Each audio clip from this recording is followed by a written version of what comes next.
ഈ പാട്ട് ഞാൻ തന്നെ എഴുതിയിട്ട് ഞാൻ തന്നെ കമ്പോസ് ചെയ്ത പാട്ടാണ്. ഞാനിവിടെയും പുറത്ത് പാടിയിട്ടൊന്നുമില്ല, ആദ്യമായിട്ട് ഇവിടെയാണ് പാടുന്നത്.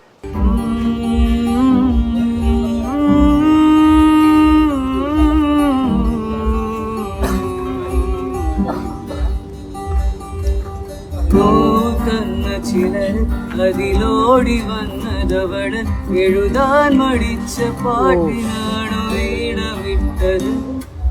കണ്ടു നിന്ന ചിലര് അതിലിമ്പം കൊണ്ട പലര് കഥ നോക്കിടാൻ പാട്ടു കേട്ട് കൈയടിച്ചത്.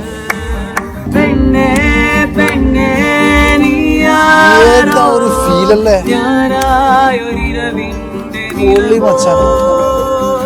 കണ്ണേ കണ്ണേ നീയാരോ ഞാനായ കനവിന്റെ നിരവോ. ബ്രേക്കപ്പ് ഒന്നുമില്ലല്ലോ അല്ലേ? ആ സാറ് കിട്ടിയില്ലേ? ഫീലായില്ലേ? പെണ്ണേ